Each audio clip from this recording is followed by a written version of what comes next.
Hi, my name is Stacey Thompson and I am the founder of the Performance Club, and you are watching episode 7 of the Performance Club series.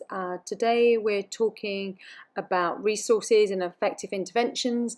We're talking a little bit about the over-commercialisation of the mental health space at the moment and how you could potentially get mental health clinicians on board within organisations and what they can potentially do to help you.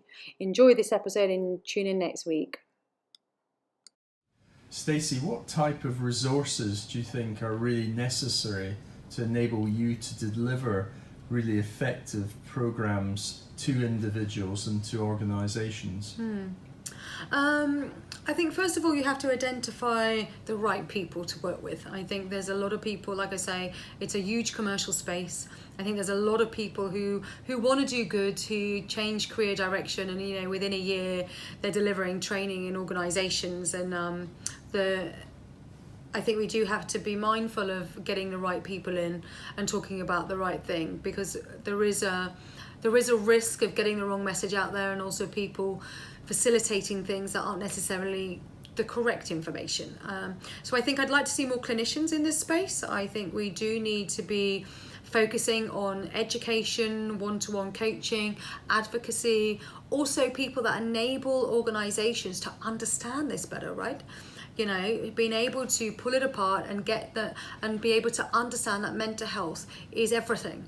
And how can you use your organisation as a vehicle to deliver things that will be helpful for your individuals who you're working with, in order to be able to thrive while also striving for you within the workplace. So it is about more clinicians, more education.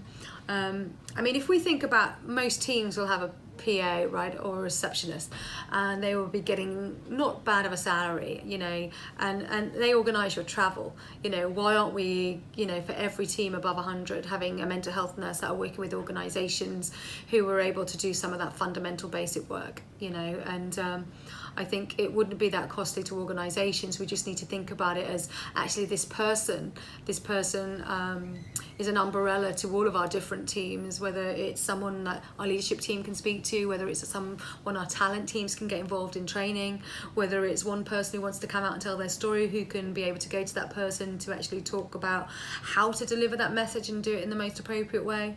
But also being able to steer that organisation to be more creative. If we think about this in a really nice, positive way, we can really get creative with this. We can really start to engage people in a way which it makes sense, and I think that's key.